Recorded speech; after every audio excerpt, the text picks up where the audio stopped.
Isang mapagpalang araw po sa ating lahat. Ito po si Dr. Arthur P. Casanova, ang tagapangulo ng Komisyon sa Wikang Pilipino.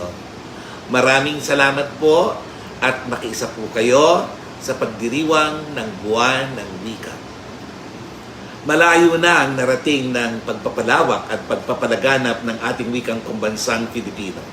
Bunga ito ng pagpapahalaga ng nagdaang mga pangulo at pampamahalaang opisyal na sumuporta sa pagkatatag ng surian ng wikang pambansa noong 1937, na naging linangan ng wikang pambansa noong 1987 at naging komisyon sa wikang Filipino noong 1991. Pangunahin sa mga mahalagang hakbang ng ating mga nagdaang administrasyon ang paglagda ng proklamasyon bilang 12 noong Marso 1954.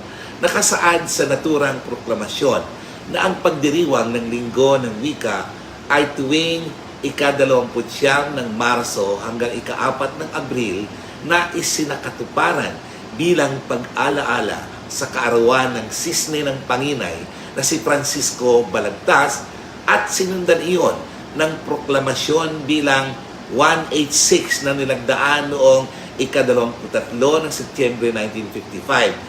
Sa proklamasyong nabanggit, inilipat o pinalitan ang petsa ng pagdiriwang ng Linggo ng Wika at naging ika-13 hanggang 19 ng Agosto upang magsilbing paggunita sa kaarawan ng Pangulong Manuel Quezon.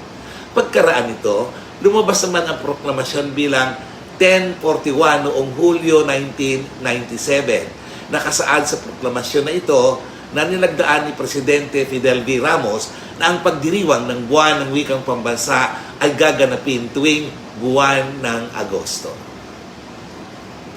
Ngayong 2023, ang tema ng pagdiriwang ng buwan ng wika ay Pilipino at mga katutubong wika, wika ng kapayapaan, seguridad at inklusibong pagpapatupad ng katarungang panlipunan. Tunay na makabuluhan ang temang ito sa kasalukuyang panahon. Bakit nakatuon ang tema sa Pilipino at katutubong wika? Patunay lamang ito na matapat na isinasakatuparan ng Komisyon sa Wikang Filipino ang mandato nito na ang Komisyon sa Wikang Filipino ay nilikha upang magsagawa, mag-ugnay at magtaguyod ng mga pananaliksik para sa pagpapaunlad, pagpapalaganap at preserbasyon ng Pilipino at iba pang mga wika sa Pilipinas.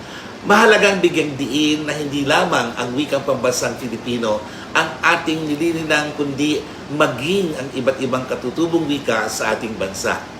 Wika ang imbakan ng kabatiran at impormasyon ng mga tao. Nagsisilbi itong lunduyan ng mga kaisipan at pananaw ng mga mamamayan ng isang lipunan.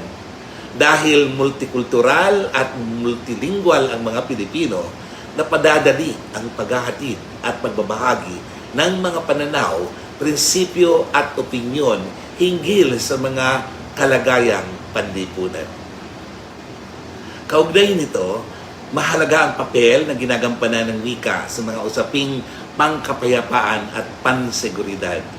Laganap na sa buong bansa ang paggamit ng Filipino at mga katutubong wika sa pagtalakay at pagsusuri ng mga isyong nauugnay sa kapayapaan, kung kaya't higit na madali at maliwanag na nailalahad ng nakararaming sambayanang Pilipino ang pagpapahayag ng kanilang mga kaisipan at paraan hinggil sa pagtatamo ng kapayapaan sa ating bansa at ng ugnayan sa iba't ibang bansa, partikular na ng mga karatig bansa sa Asia.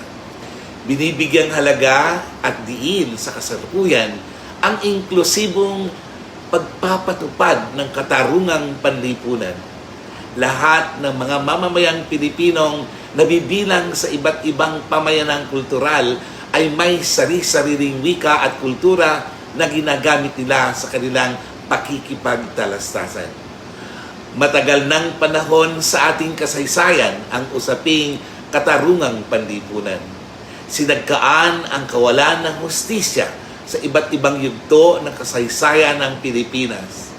Gumamit ng mga katutubong wika ang mga ninuno at bayani ng iba't ibang kultural na pamayanan sa Pilipinas sa pagpapahayag nila ng pagtatamo ng kalayaan at katarungang panlipunan.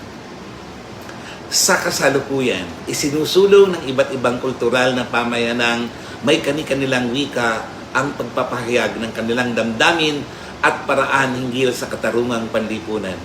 Sa makatuwid, inihimok ng Komisyon sa Wikang Filipino ang mga kultural na komunidad na maging bahagi ng inklusibong pakikipagtalakayang nauukol sa mga usaping pagpapatupad ng katarungang panlipunan.